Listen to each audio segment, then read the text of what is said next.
आज तक पहला चैनल है जो धराली के पास बेहद नजदीक, हम उस धराली उस आपदा के केंद्र से सिर्फ 35 किलोमीटर नजदीक हैं और वो 35 किलोमीटर की दूरी इसलिए ज्यादा लग रही है क्योंकि जहां तहां इस ऑपरेशन को रोकने में मानो प्रकृति बाधा बन गई हो। कहीं भागीरथी का सैलाब तो कहीं पहाड़ों से गिरता मलबा और तो और रास्ते में लगातार जिस तरह की परिस्थितियां हैं वो मेरे पीछे की ये तस्वीरें बयां करती हैं। कई लोगों को बचाया गया है, मरने वालों का आंकड़ा अभी 4 है। राहत बचाव कार्य के लिए जो एजेंसियां मुस्तैद थीं वो राहत बचाव कार्य कर रही हैं, लेकिन इसके बावजूद अभी बड़ा खतरा ये है कि जो अतिरिक्त फोर्स रेस्क्यू फोर्स मेरे पीछे खड़ी है, जो तमाम देहरादून उत्तरकाशी होते हुए आगे पहुंचना चाहती है, वो यहाँ भटवारी में थम गई है और उस रफ्तार को थामा है इन दरारों ने। ये दरारें जो भागीरथी के लहर के चलते बनी हैं, भागीरथी में उफान आया और उस उफान ने इस राष्ट्रीय राजमार्ग को, जो कि सामरिक रणनीतिक रूप से बेहद महत्वपूर्ण है, इस राष्ट्रीय राजमार्ग को न सिर्फ तोड़ दिया बल्कि उसको बहा ले गई।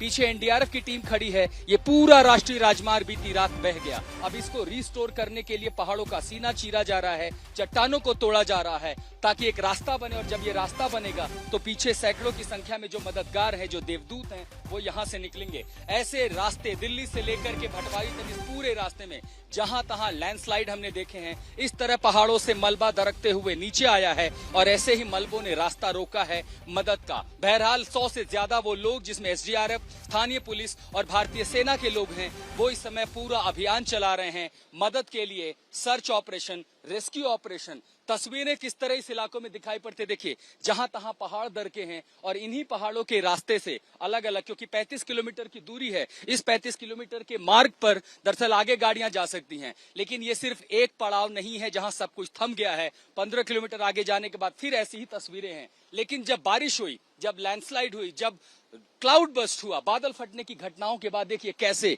प्रकृति बेरहम हो जाती है, जब जहां तहां पहाड़ कुछ इस तरह खिसकते नजर आते हैं, मानो जैसे कोई रेत का टीला हो जो हवा के साथ नीचे आ रहा हो। ये तस्वीरें उत्तरकाशी की है। मैं भटवारी में हूं, उन्हीं इलाकों में जहां पर रास्ता रुक गया है, रास्ता बंद है। राहत बचाव कार्य में सबसे बड़ी बाधा मौसम बन रहा है, क्योंकि चिनूक हेलीकॉप्टर तैनात किए गए हैं, MI-17 तैनात किए गए हैं, Cheetah helicopter, advance light helicopter ध्रुव तैनाती की गई है। लेकिन ये तैनाती तभी कारगर होगी जब मौसम साथ देगा। पहाड़ों पर आप वैली देख रहे हैं, बिल्कुल से विजिबिलिटी एकदम शून्य है और ऐसी शून्य विजिबिलिटी में भारतीय वायुसेना की कोशिशें भी नाकामयाब हो जाएंगी। और ऐसे में सबको इंतजार है कि मौसम रुक जाए, लेकिन मौसम अगर थम भी गया तो ठीक पीछे भागीरथी की जो धारा है वो इतनी तेज है कि उसके किनारे रहने वाले तमाम सारे गांवों को खाली करा दिया गया। इन तस्वीरों को देखिए, भागीरथी किस तरह उफान पर है और ऐसे में 3 जगहों पर, जो स्थानीय लोग कह रहे हैं कि लगभग 3 जगहों पर ऐसी बादल फटने की घटनाएं हुई हैं। अब ये क्लाउड बस्ट है, ये लैंडस्लाइड है,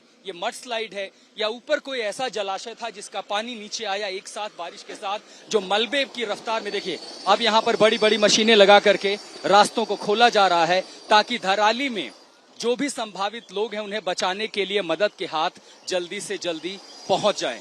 ये तमाम मुश्किलें इस समय उत्तरकाशी में आ रही हैं। उत्तरकाशी में लोगों को बचाने के लिए जिंदगी के साथ जंग चल रही है, रेस अगेंस्ट टाइम। एक रिपोर्ट दिखाते हैं कि आखिर हालात इस समय कैसे हैं।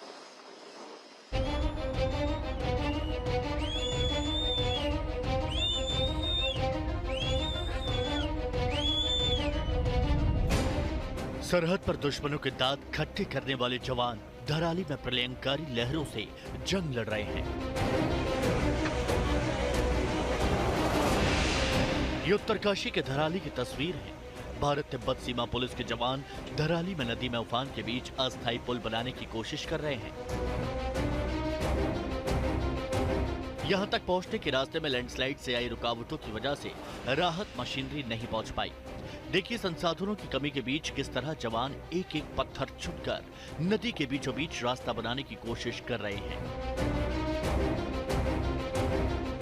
कल करीब 1:45 बजे धराली में फ्लैश फ्लड आया था।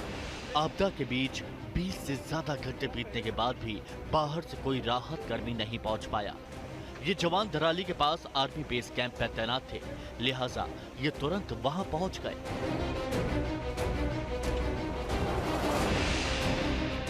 आईटीबीपी के इन जवानों के अलावा राजपुताना राइफल के करीब 150 जवान राहत और बचाव कार्य में कल से लगे हैं।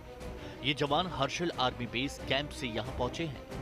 हर्षिल का आर्मी बेस कैंप भी फ्लैश फ्लड की चपेट में आ गया था। उत्तरकाशी में गंगोत्री जाने के मुख्य पड़ाव धराली में कल दोपहर फ्लैश फ्लड आया था। कल की तस्वीरें आपके सामने। देखिए किस तरह धराली में बड़े बड़े मकान और घर तबाह हो गए। देखिए किस तरह चीख पुकार मच गई। ये तस्वीरें देखिए कैसे ये लोग जान बचाने के लिए भाग रहे हैं। पानी की रौद्र रूप की ये तस्वीर भी देखिए कैसे माचिस के डब्बे की तरह बह रही है कार। हर तस्वीर अपने आप में आपदा की खौफनाक कहानी बयां करती है। आज तक ब्यूरो।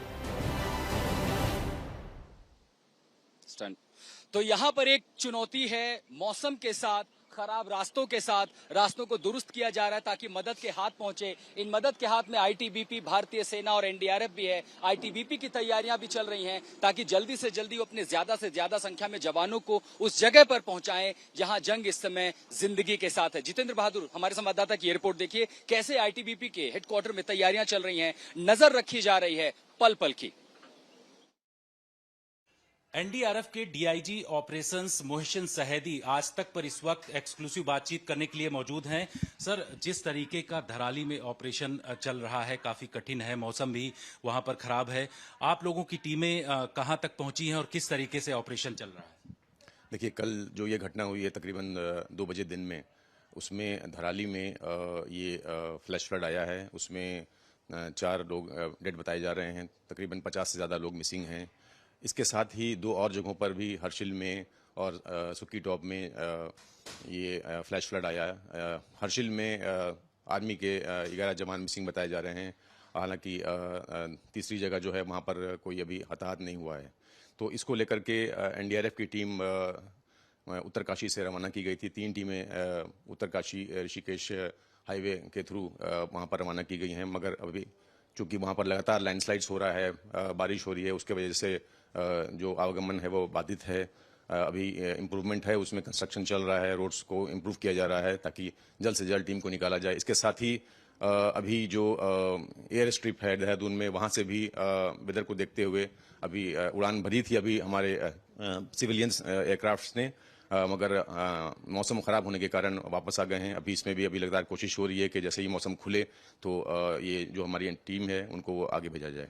क्या सर, आप लोगों की टीम पहाड़ के रास्ते भी वहां पर भेजा जा रहा है? कुछ ये पता चल रहा है कि 30 किलोमीटर पहले जो है भटवाड़ी वहां तक पहुंच चुकी है, तो उनको अलग रास्ते से लोकेशन तक भेजने की कोशिश की? जी बिल्कुल, चूंकि रोड बाधित है, व्हीकल्स का जाना संभव नहीं हो पा रहा है, तो हमारी स्मॉल टीम ट्रेन से वहां पर निकाली गई है आगे के लिए, और अगर संभव होगा तो वो दूसरे रास्ते से, ट्रेन के रास्ते से वहां तक पहुंचने में सफल होंगे।